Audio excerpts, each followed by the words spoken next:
tegak berdiri untuk masa depan, memadukan dan mengembangkan keislaman, keilmuan dan keindonesiaan. Serukan UIN Sunan Kalijaga, unggul dan terkemuka.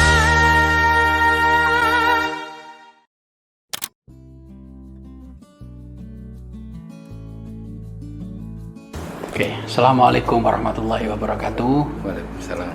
Para pemirsa Sivitas Akademika UIN Sunan Kalijaga, kita kedatangan tamu yang sangat istimewa, yaitu Pak Nasir. Ya, beliau pendiri dari Rumah Sakit Happy Land, tetangga kita, terletak di Jalan Timoho, sebelah selatannya lampu polisi, lampu merah, ya. Dan ternyata pendiri Rumah Sakit Happy Land adalah alumni Usuluddin IAIN Sunan Kalijaga. Assalamualaikum Pak Nasir. Waalaikumsalam. Sehat Pak? Sehat. Alhamdulillah. Dan khusus untuk Rumah Sakit Happy Land kita sudah MOU, sudah tanda tangan akan bekerja sama. Pak Nasir, bisa diceritakan nih Pak Nasir, dari Korea kemudian pergi ke Indonesia. Awalnya bagaimana kok bisa dari Korea pergi ke Indonesia ini? Oh iya Pak, jadi kalau awalnya kami tukar mahasiswa, program tukar mahasiswa atas pembiayaan beasiswa dari Departemen Agama. Jadi kami memang pada waktu itu ada dari Deplu menawarkan beberapa lokasi untuk mau ikut program studi tukar mahasiswa. Ya seluruh dunia, pilih mana. Jadi kebetulan kami milih IAIN, bukan IAIN-nya, Indonesianya pada waktu itu, karena belum pernah ada yang belajar di Indonesia. Sementara di Amerika, Prancis, Jerman, Jepang dan Belanda dan sebagainya itu sudah banyak. Nah, sehingga kami memilih di Indonesia. Kebetulan kami mau coba meneruskan apa yang dipelajari di Korea, karena syaratnya kan pilih aja universitas mana itu. Cuman beasiswanya itu terbatas begini, kamu harus menyesuaikan dengan biaya hidup di Indonesia. Waktu itu kalau tak salah itu 30.000 per bulan. 30.000 tahun berapa itu Pak? Tahun 78. Nah, hanya saja beasiswanya nggak turun-turun pada waktu itu seketika.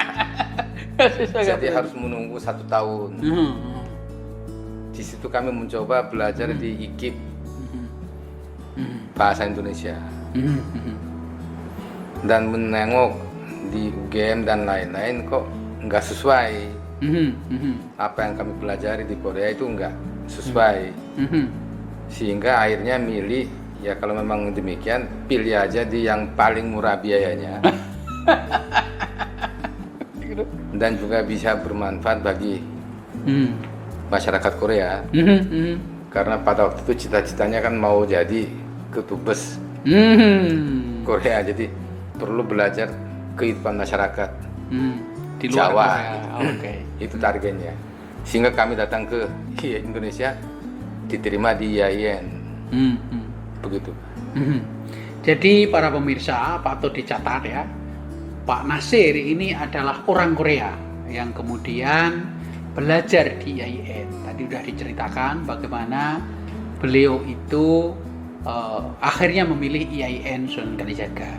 Jadi Pak Nasir ini lahir tahun berapa Pak? Oh, kami lahir tahun 1952 di kota? Di Seoul. Di kota Seoul ya. Gimana cara membaca nama Pak Nasir waktu lahir? Oh, nama aslinya Jang Geun-won. Sang Geun-won ya. Chan Geun-won ya. Jang Geun-won. Sekolah SD juga di kota Seoul. SD Korea Seoul juga. Sampai universitas. Sampai universitas. Iya. Kemudian tahun 78 mendapatkan beasiswa dari pemerintah Korea. Dari Indonesia. Oh, dari pemerintah Indonesia, dari Kementerian Agama. Iya. Untuk kuliah di IAIN Sunan Kalijaga. Iya. Waktu itu bagaimana belajar bahasa Indonesianya, Pak? Kami belajar di GIP karena memang sama sekali nggak tahu bahasa Indonesia, sehingga belajar di GIP kurang lebih selama 6 bulan. 6 bulan. Iya. Terus setelah itu sudah bisa ngomong lancar, mengikuti kuliah bahasa Indonesia juga lancar. Iya, jadi artinya kan bisa mendengar bisa bicara dengan secara pasif. 6 bulan itu sudah cukup bisa berkomunikasi dengan pihak orang-orang Indonesia, tentunya mahasiswa Indonesia, IAIN. Ya, tapi terbatas. Hanya saya mengeluh kalau ada kesulitan dan saya bisa menyampaikan kesan yang senang kalau saya senang gitu. Seperti itu. Jadi waktu itu memilih jurusan perbandingan agama ya, Pak ya? Di Ya, Usuluddin. karena di Korea juga kami sebagai sekolah universitasnya di bawah naungan Protestan. Kami juga sempat ikutin beberapa mata kuliah yang berkaitan dengan agama. Oke. Sehingga di antara tarbiyah, usuluddin, syariah, dan adab dan sebagainya, yang paling cocok mendekati adalah usuluddin. Demikian, Pak. Ya. Terus masih diingat nggak teman-teman Pak Nasir yang masih di IAIN sekarang siapa? Masih di UIN? Masih ada di kemarin Ketua Senat Pak Profesor Siswanto. Itu dosen atau teman? Waktu itu beliau sebenarnya lebih awal daripada saya, cuman ketemunya di Pascasarjana. Oh, begitu. Jadi Pak Nasir juga muridnya Pak Prof Mukti Ali ya? Iya. Waktu di S1 atau di S2 ketemu Pak Mukti Ali? S1. S1? Sama S2, S3. S3. Dengan Bu Alef Teria Wasim? Masih kenal dengan beliau. Oke, Bu dengan Alef, Pak Samsudin Abdullah? Beliau waktu itu dekan. Dekan, ya, Bu Alef. Bu Alef waktu saya masuk sebagai wadek Oke, dengan Pak Amin Abdullah? Amin Abdullah juga kami belajar. Tapi belum begitu ini. Waktu itu paling banyak itu Pak Mukti Ali, terus Jamanuri. Pak Jamanuri, ya. Terus ada apa jadi? Pak Burhanuddin Daya, ya. Ada Pak Romdon juga. Pak Romdon, ya. Pak Simo juga sempat belajar tentang falsafah Jawa itu. Ya. Terus kemudian selesai S1 tahun berapa, Pak? 80.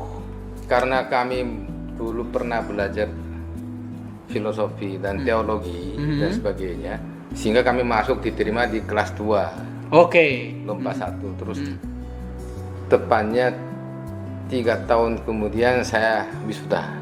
Oke, tahun 81. Oke, 82. Iya. Terus disuruh oleh beliau Pak Mukti Ali suruh naik langsung S2. Karena pada waktu itu saya ujian terakhir bulan Desember tanggal 26 mata kuliah beliau. Tapi kami sudah siapkan skripsi dan tanggal 29 saya munakosa. Lalu bisa ketemu beliau wisuda bulan awal Januari. Sehingga beliau kaget, loh kamu kok sudah wisuda? Padahal ujiannya kan baru kemarin. Nah, jadi kami memang sudah siapkan sebelumnya. Jadi jauh lebih baik ya persiapannya. Setelah itu S2 di IAIN Sunan Kalijaga tetap bersama Pak Mukti Ali. Ya, waktu itu ada beliau, dan Pak Prof Sujito, dan ada Prof Toha, dan saya tafsir dulu itu. Husain Yusuf, beliau hadis. Sa'ad Abdul Wahid, bukan, jadi yang Abdul Salam Arif, beliau sudah wafat, itu yang Ismail Taib, namanya lupa, jadi tafsir. Profesor itu tafsir itu. Nur Zaman. Nur Zaman Siddiqi. Yeah. Ya, beliau putra Pak Hasbi As-Siddiqi. Iya. Setelah lulus S2 tahun 84 atau 85. Seingat kami tahun 82 masuk, 84 selesai pasca 84. sarjana. Oke. Terus kemudian lanjut S3 Lanjut S3. bersama Prof Mukti Ali lagi. Di situ juga Prof Mukti Ali ada. Tapi pembimbingnya? Tapi juga yang waktu itu ada Prof Sujito mengajak saya suruh pindah ke UGM. Kita udah ke UGM. Karena menurut beliau kamu nggak cocok di sini. Terus ada Prof Stenbring. Karel Stenbring, Belanda ya. Dia mengajak saya ke Leiden. Nah kalau gitu sudah berubah lagi. Kalau gitu kan saya harus dari nol karena saya juga nggak bisa bahasa Belanda. Sehingga kami tetap menginginkan di IAIN saja. Waktu itu IAIN. Sehingga itu ada Pak Syafi'i Marif, ada Quraisy Shihab, Pak Mukti Ali. Pak Mukti Ali, Azumardi Azra sudah ada belum? Belum ya? Beliau ada yang teologi itu siapa Pak? Prof Harun Nasution. Harun Nasution. Ya, seperti itu. Jadi masuk S3 kira-kira tahun 84 ya? S3-nya tahun 85. 85. Iya. Nah, disertasinya tentang apa waktu itu?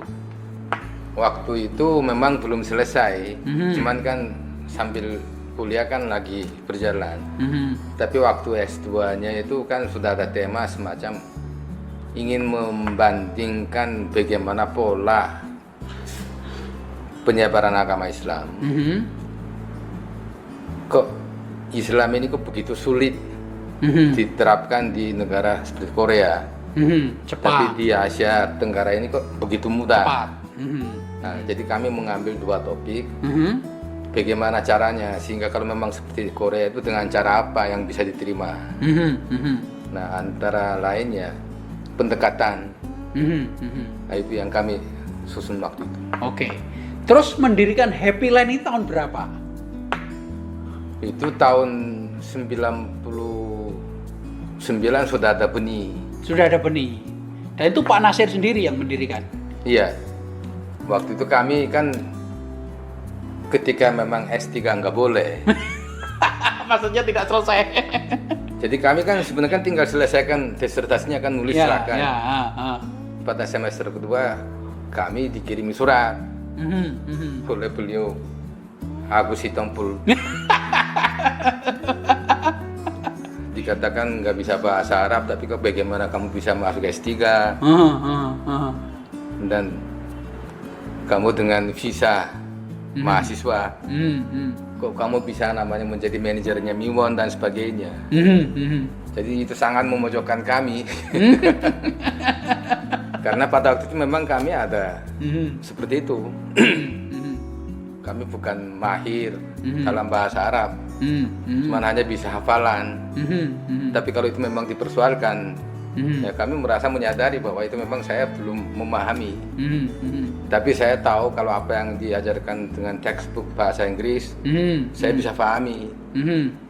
Dan kultur sehari-hari dengan saya praktek sehari-hari, saya bisa memahami jiwanya Islam.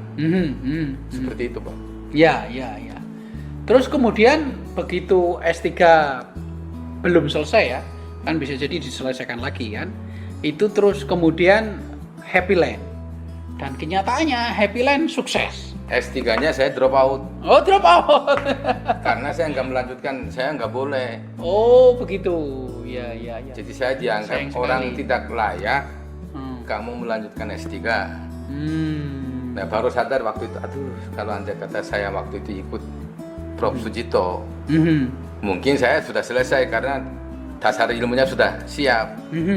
Kalau sama-sama 2 tahun mungkin S3-nya, saya malah lebih duluan selesai di UGM. Karena beliau namanya tanpa syarat, kamu ayo pindah aja ke UGM. Beliau kan dari Suspol. Oke. Waktu itu saya membahas tentang ini, belang sabit di balik pohon beringin. Oke, Crescent Itu kan namanya in the Banyan Tree itu ya. di naskah yang dibukukan disertasinya dari Nakamura. dari Nakamura Jepang. ya, Banyan Tree ya. Saya merasa ini ada bagian ini nggak benar, sehingga judulnya kan beliau bulan sabit di balik pohon beringin. Saya judulnya paradoks atas Bulan sabit ya beringin ya. di balik beringin. Crescent in the Banyan Tree kalau nggak Iya. salah ya. Oke. Terus kemudian apa yang menarik? Nah, karena kemudian? memang tiba-tiba saya disuruh berhenti. Jadi cita-cita saya kan berubah total. Saya dulu mengklaim dirinya itu saya harus menyelesaikan dalam waktu 5 tahun S3-nya. Itu nggak bisa dibuktikan. Malah di tengah jalan saya harus berhenti. Lalu saya apa?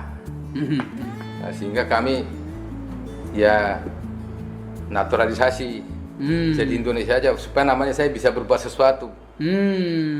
Karena kalau namanya saya waktu jadi diplomat, kan saya kan nggak ada pembatasan tentang keberadaan saya di Indonesia. Tapi kalau saya dengan S3 juga nggak jalan, saya kan akan diancam, diusir. Sehingga saya harus melakukan naturalisasi. Ya itulah jadi saya melakukan naturalisasi. Tapi sejak saya nggak boleh bergerak di bidang ilmiah, ya saya dagang. Jadi dimulai dagang tahun 86. Oh, 86 sudah mulai berdagang ya? Karena S3 suruh berhenti tahun 86. Pertama berdagang apa? 86 itu. Ya kami ya ada dagang elektronik, ada mainan anak-anak, stuff toy. Diterima, tapi itu juga dihajar sama orang lawan. Oke. Karena waktu itu kan saya belum warga negara Indonesia. Oke. Jadi warga negara Indonesia tahun berapa, Pak? Tahun 89 apply, 90 sudah jadi WNI. Ya cepat ya. Iya. 89 90 cuma 1 tahun. Iya, Satu karena tahun. saya keberadaan saya kan sejak tahun 78. Oh, itu dihitung semua Iya. ya, dihitung semua ya. Oke, luar biasa. Setelah menjadi warga Indonesia, bagaimana rasanya, Pak? Ya bagi saya seperti biasa aja, ikutin aja jalan yang diberikan oleh Tuhan. Iya. Karena saya gagal di S3, Aha. sehingga cita-cita saya menjadi dubes kan juga gagal. Dan menjadi orang yang nomor 1 yang mendapat S3 itu juga gagal. Saya juga tidak bisa menepati janji sama orang tua saya. 5 tahun selesai S3 saya balik, itu juga nggak bisa. Sehingga saya berubah, saya juga nggak bisa balik ke Korea. Lebih baik saya di Indonesia aja gitu. Kemudian punya istri juga orang Indonesia. Ya, betul. Bagaimana ceritanya bertemu dengan istri itu, Pak? Oh, kalau cerita ketemunya itu ada satu cerita menarik. Jadi ketika saya mengalami kesulitan di awal, karena bekal yang kami bawa itu tipis, nggak bisa hidup layak, sehingga kami kan seluruh uang yang bawa itu dipakai untuk kontrak di Sapen. Oke. Selama 2 tahun. Karena menurut janjinya kalau bayar 2 tahun, Anda selama 2 tahun kan nggak perlu bayar tempat tinggal dan dikasih makan. Sehingga kami kan sudah merasa nyaman. Kalau 2 tahun selesai ya udah, jadi kami kan akan bebas. Ternyata itu nggak jadi. Karena beliau dengan alasan sudah dipakai untuk perkawinan putrinya. Jadi kalau mau disuruh bayar setahun lagi. Padahal kami nggak punya uang. Terpaksa kami dari situ balik yang ke tempat Wisma Sejahtera, sekarang sudah jadi bangunan. Iya. Ada Wisma Sejahtera yang ditampung untuk para dosen-dosen pasca sarjana, tapi diberi 1 kamar. Ini boleh tinggal selama 2 bulan sampai bulan Juli. Setelah bulan Juli harus keluar. Nah disitulah namanya saya bertemu dengan beliau rektor Pak Jaini Dahlan. Oke. Nah, beliau merasa Anda dari luar negeri, Mhm. Kami katakan ya, Mhm. kok sepertinya wajahnya sedih. Mhm. Ya kami karena baru merasa diberitahu bahwa saya disuruh bayar setahun lagi, nggak punya uang. Mhm. Mhm. Sehingga akhirnya disuruh mampir ke rumahnya beliau. Mhm. Bicara di situ beliau memberikan jalan. Udah, Anda nggak usah mikir, Mhm. saya nggak punya kamar lain. Mhm. Di sini ada garasi. Mhm. Garasi dimodifikasi untuk tinggal Mhm. bersama dengan keponakan beliau Mhm. dan putranya. Mhm. Ya di situ kami belajar tidur di situ. Mhm. Sebagai balasnya, Mhm. kami kan nggak dipungut uang Mhm. Mhm. karena nggak punya uang. Mhm. Uangnya kan di tempat sapen. Mhm. Jadi beliau kasih makan tanpa dipungut biaya, Mhm. sehingga timbul bagaimana caranya saya membalas budi. Mhm. Saya menawarkan bagaimana saya mengajar ilmu bahasa Inggris, matematika, kimia dan sebagainya kepada putra-putranya itu. Mhm. Disitulah saya kenal. Mhm. Kenal dengan ibu. Ya. Dan beliau setahun kemudian kan pindah, bukan di Yayan tapi di Karanggajen. Iya betul. Mhm. Lalu kami mondok di Sapen di tempat lain Mhm. sambil dagang miwon. Itu Mbak secara ceritanya itu. Iya ya. Terus kemudian diambil menantu oleh Pak. Ya saya selama memberikan ini saya memberikan arahan kalau menurut saya di Indonesia kalau mungkin melihat potensi lebih baik dokter. Mhm. Mhm. Saya memberikan bimbingan bagaimana ilmu-ilmu itu dikuasai sehingga bisa diterima di kedokteran gitu. Mhm. Mhm. Akhirnya dia berhasil di kedokteran. Dokteran Iya. dan menjadi ibu dekan ya. Iya sekarang jadi. Menjadi ibu dekan ya. Luar biasa. Jadi di satu sisi Bapak tidak menyelesaikan program S3 YIN, ada hikmahnya ya Pak ya? Kalau sekarang berpikir mungkin seperti itu ya Pak ya. Mungkin seperti itu. Ya kalau tidak kan tidak jadi menantunya Pak Rektor dan tidak berjumpa dengan ibu dan tidak mendirikan rumah sakit Happy Land. Ya kalau memang kesimpulannya seperti itu. Kalau menurut Bapak bagaimana? Waktu itu sebenarnya kan saya ingin betul-betul menjadi dubes Iya. dan saya bisa menepati janji pada orang tua. Tapi karena gagal, ya saya apa adanya. Dan saya berubah sesuatu dan memang mulai dagang sehingga dagang usaha di Tangerang. Itu mula-mula cikal bakalnya saya bisa mendirikan rumah sakit. Karena pada waktu itu usaha kan selalu diganggu. Saya berhasil merintis elektronik diganggu dengan alasan kamu bukan orang Indonesia. Dan kamu masih statusnya mahasiswa kok bisa dagang. Kamu saya usir atau kamu mau berhenti karena usaha dia terancam. Kalah bersaing ya. Itu nasional, mereknya itu Merek nasional ya. Panasonic. Panasonic. Sehingga ya lebih baik saya mundur aja Oke. karena mereka pada waktu itu merasa terancam.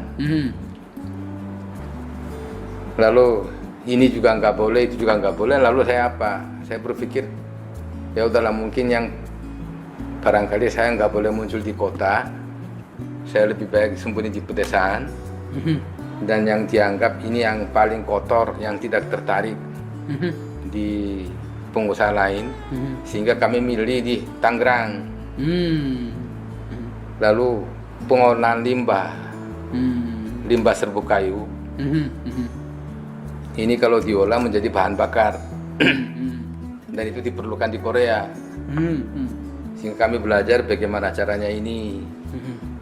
Idenya bagus, tapi prakteknya saya gagal. Karena saya belum kenal dengan sifat kayu. Oke. Saya tahu mekaniknya untuk bagaimana cara membuat ini, tapi saya kalah memahami tentang jenis kayu. Tidak semua serbuk kayu itu bisa dicetak sesuai dengan harapan saya. Saya salah memilih kayu jati karena dianggap kayu jati itu keras. Ternyata keras tapi nggak bisa jadi. Semua mesin macet.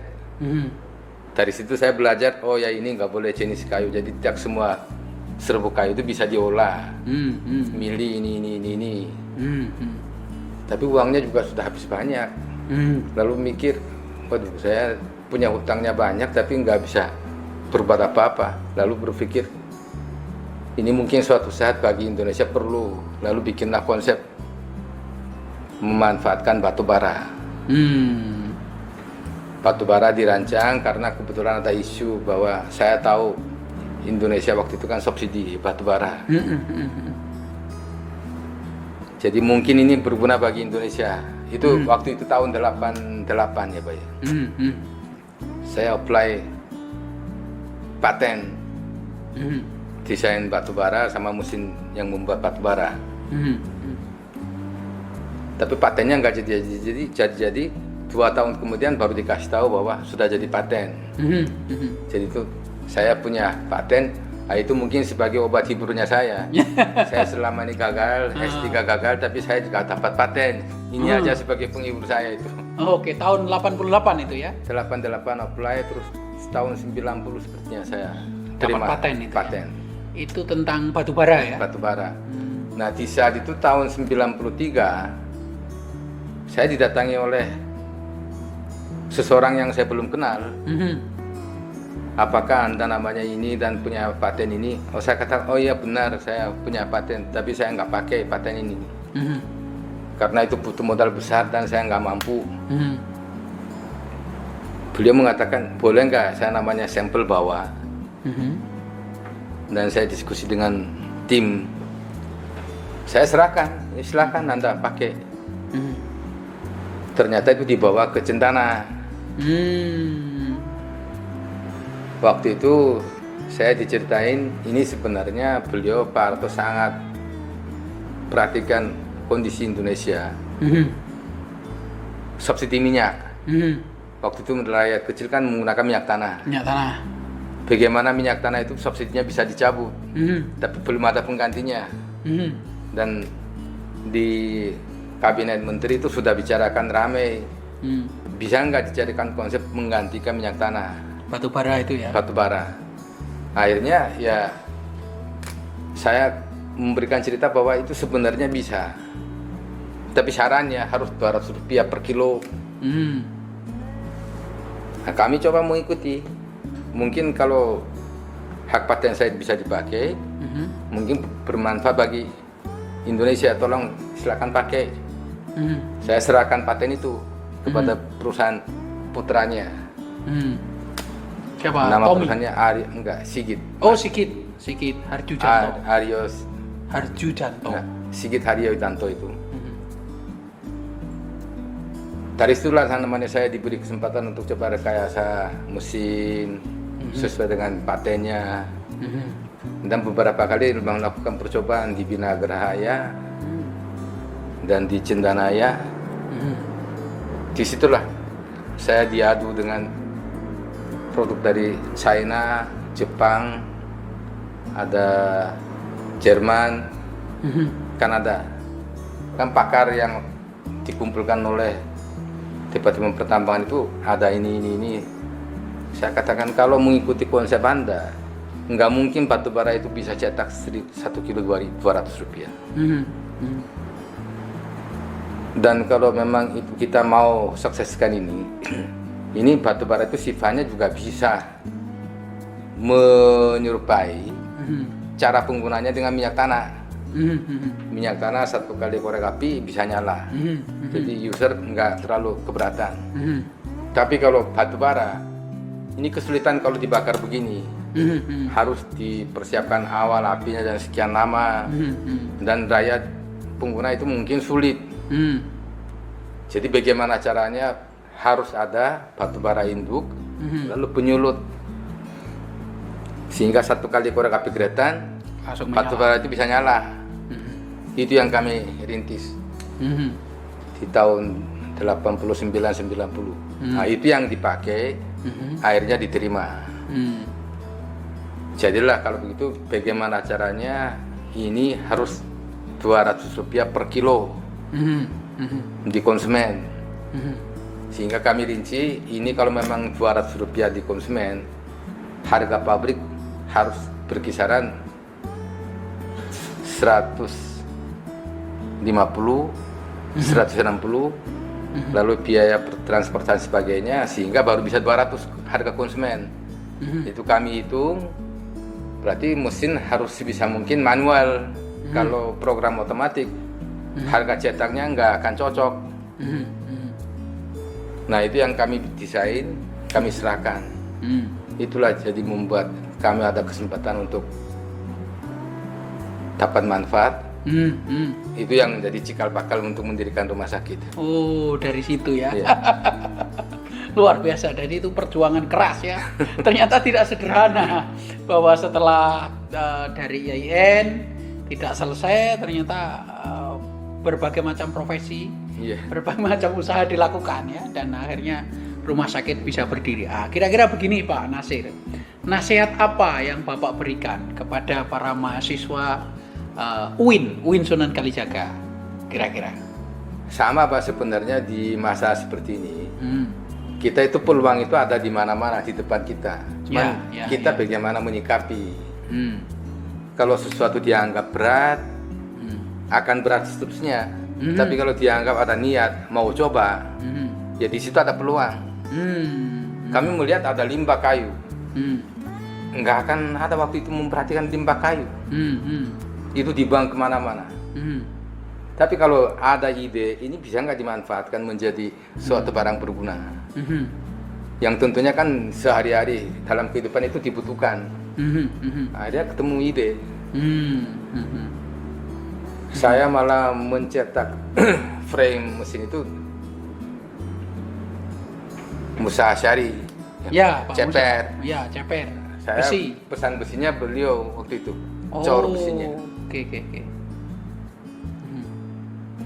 Jadi Pak Nasir, saat ini apakah sudah banyak mahasiswa Korea yang belajar di Indonesia menurut Pak Nasir saat ini? Ada banyak, tapi sekarang berhenti sejak COVID. Oh begitu. Ya. Tapi dulu diperkirakan ada 30-40 orang, tapi bukan mendalami Islam.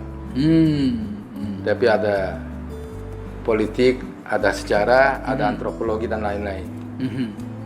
Terus seberapa sering Pak Nasir pulang ke Korea untuk menengok? Kami karena gagal janji, jadi kami malah nggak pulang, Pak. Malu begitu, jadi. Begitu. Tapi kan sekarang sudah sukses. Pada waktu begini ya sempat pulang karena waktu dagang. Oke. Tradingnya kan dengan Korea. Jadi di situ sempat pulang, tapi sekarang orang tua sudah nggak ada, ya kami di sini aja. Oke. Sekarang Pak Nasir kalau bermimpi, berpikir, itu dalam bahasa Korea atau dalam bahasa Indonesia? Sekarang lebih mudah bahasa Indonesia nyampang. Ya. Sekarang rumah sakit Happy Land Pak Nasir, ini kira-kira sudah ada berapa cabang? Satu aja? Satu, Pak. Satu ya. Dan itu sudah luar biasa ya. Penderitanya banyak gitu. Penderitanya banyak.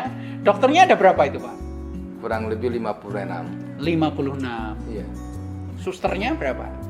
Perawat. Seluruh karyawan 275. Waduh ya sudah besar itu Pak. Sudah besar. Sudah banyak membantu itu. Wah luar biasa. Iya. Ya para pemirsa, inilah beliau Pak Nasir, alumni UIN Sunan Kalijaga yang punya banyak perjuangan dan banyak kisah, dan saya kira banyak menginspirasi kita semua. Terima kasih banyak Pak Nasir. Iya Pak. Kapan-kapan kita akan berjumpa lagi, ya, berbincang-bincang lagi. Iya, terima kasih. Ceritanya luar biasa. Ini terima akan kasih. menginspirasi bagi generasi muda yang mudah putus asa. Jangan putus asa, tirulah Pak Nasir. Ada yang Profesor Aryani masih ada ya? Oh masih diusulutin. Yang saya kenal teman. Ya. Oke para pemirsa, demikian bincang-bincang kita. Jaga kesehatan, jangan lupa bahagia. Assalamualaikum warahmatullahi wabarakatuh. Waalaikumsalam.